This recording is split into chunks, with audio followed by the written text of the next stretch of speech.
2027 की जो तैयारी कर रहे थे, तैयारी तो नेताजी आपकी फेल हो गई कि हमने गमी की ईद बनाई है। इस बार पहली बार इतिहास में ऐसा हुआ है कि हमें नमाज से वंचित रखने का काम किया है इन्होंने।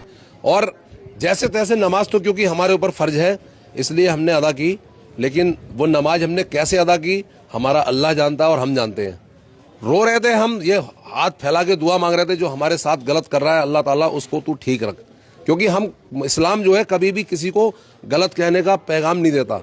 लेकिन आपने देखा होगा जिस तरीके से एक बंदे को जो है प्रमोट करके पहले भेजा, नमाजी के लात मारी, आज उनकी भी जमानत नहीं हो रही है। मैं ये कहना चाहता हूँ आने वाले टाइम में इनकी भी जमानतें जब्त होंगी, आपके चैनल के माध्यम से कह रहा हूँ। ये दिल की हाय है जिस तरीके से आज जो है मुस्लिम समाज को जो एक पूरे रुद्रपुर शहर के अंदर एक ईदगाह उसको भी हमसे छीन लिया गया। अलग अलग शिफ्टों में यानी अलग अलग मस्जिदों में नमाज पढ़ी है और ये कह रहे हैं कि अगर कोई रोड पर आएगा तो उसके ऊपर मुकदमा करेंगे। जगह तुम छीन लोगे, रोड पर अगर कोई नमाज पढ़ेगा उसको तुम जो है जेल भेजने का काम करोगे। तो फिर भी हमने बहुत शालीनता से, बहुत दिमाग से, हमारे आलिमों ने, हमारे मौलाना जाहिद रजा रिजवी हैं, उन्होंने सब ने ही, हमारे शहर के इमाम ने, हर बंदे ने समझाया। हमने बहुत अपने शांति का पैगाम दिया है आज। और मैं इनको कहना चाहता हूँ 2027 की जो तैयारी कर रहे थे, तैयारी तो नेताजी आपकी फेल हो गई। मैं ये कहना चाहता हूँ आपके चैनल के माध्यम से 2027 की तैयारी आपकी खत्म हो गई। मुसलमानों ने पूरी शालीनता के साथ नमाज पढ़ी है और कोई भी जरा सा भी विवाद नहीं होने दिया। जैसे भी पढ़ी पढ़ ली, क्योंकि हमने हर एक नौजवान को समझाया, एक एक बंदे को समझाया। आपके चैनल के माध्यम से नहीं, हमने घर घर जाके समझाया। हमने जो फीती जो बांध रखी है काली, ये काली फीती से हमने केवल एक विरोध दर्ज कराया है कि इसकी आवाज़ जो है पूरे हिंदुस्तान में जाए कि एक तानाशाह ऐसा भी है जिसने हमें नमाज पढ़ने से वंचित कर दिया। मैंने कल भी आपके चैनल के माध्यम से कहा था हमें वोट देने का हक है, हम सरकार कोई भी बना सकते हैं, लेकिन हमें सरकारी जमीन पे जो है नमाज पढ़ने का हक नहीं है। हमारा राशन कार्ड भी कैंसिल कर दो, हमारा पहचान पत्र भी कैंसिल कर दो। हम कह रहे हैं हमें इस रुद्रपुर शहर से नहीं, पूरे हिंदुस्तान से मुसलमान को निकाल दो ना। 10% मुसलमान से आपको इतनी नफरत क्यों? आखिर क्यों? क्या हिंदुस्तान में हमारा कोई अधिकार नहीं है? क्या हमारे बुजुर्गों ने शहादत नहीं दी है अपनी? लेकिन ये चाहते हैं कि रुद्रपुर शहर के अंदर नहीं, पूरे देश के अंदर दंगा कराना चाहते हैं कि 2027 के जहां जहां जिस राज्य में चुनाव है वो चुनाव हम जीते और आने वाले लोकसभा चुनाव भी हम जीते।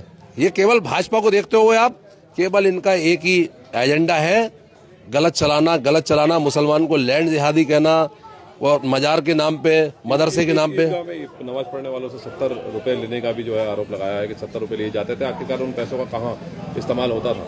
फितरे जकात के पैसे निकलते हैं, हर मुसलमान पे वाजिब है। आप किसी से पता कर सकते हो जाके, आप ये तो मैं कह रहा हूँ ऑफ कैमरा आप पता कर लो। हर बंदा जो है, क्योंकि जितना गेहूँ होते हैं, गेहूँ का जो रेट होता है उसके हिसाब से हमारे इमाम साहब पैसे निकालते हैं हर बंदे पे, और वो 70 रुपए ऐसे निकलते हैं। 70 रुपए ही नहीं, मैं उनको, जो हमारे जनप्रतिनिधि बोल रहे थे, मैं उनको बताना चाहता हूं, अगर मेरे पास में जो है ज्यादा गोल्ड वगैरह है, सब कुछ है, उसका भी फितरा जकात निकलता है, वो मदरसे में जाता है। मदरसे से कोई सरकारी तनख्वाह थोड़ी ना मिलती है भाई, हम लोगों के फितरे जकात से जो है बच्चे पढ़ते हैं।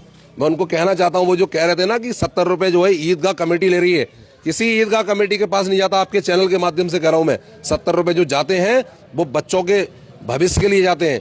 जो गरीब लड़की होती है उनकी शादी होती है, जो एक्सपायर हो जाते हैं, गरीब बंदे होते हैं, उनको कफन दफन के लिए पैसे नहीं होते हैं, वो पैसे इस काम में आते हैं। अभी आपको पता है नहीं कुछ और आप बोले जा रहे हो, हमारे ऊपर वाजिब है वो। ये हमारे ये कोई हमारा बना हुआ कानून नहीं है, ये हमारे ऊपर वाजिब है। जितना गेहूं का हिसाब किताब होगा उसके हिसाब से जो है 2.5 या 2.25 किलो का, 2.5 किलो का लगभग, उसके हिसाब से पैसे निकालते हैं 70 रुपए। और वो जो कह रहे हैं कि वो हम हाँ जांच की जाएगी, कर लो जांच कर लो। ये तो अगर जांच में अगर दोषी जो पाया जाएगा, मैं कह रहा हूँ आप मेरे ऊपर भी कार्रवाई कर देना, जबकि मैं ईदगाह कमेटी में हो भी नहीं। मैं तो केवल एक मुस्लिम समाज का व्यक्ति हूँ और एक छोटा सा पार्षद हूँ नगर निगम का, आप ही की बोर्ड की बैठक में बैठता हूँ। आप मेरी भी जांच करा लेना कि मैं जो बोल रहा हूँ ये गलत है या सही है। ये कहना कि साहब 70 रुपये लेते हैं जब नमाज पढ़ेंगे, ऐसा कुछ नहीं है। अगर जो गरीब बंदा है तो उसको लोग और फितरा देते भी हैं अपने पास से। गरीब मिस्कीनों के लिए ही आया है ये गरीब बच्चे जो मदरसों में पढ़ते हैं, उनकी मौलानाओं की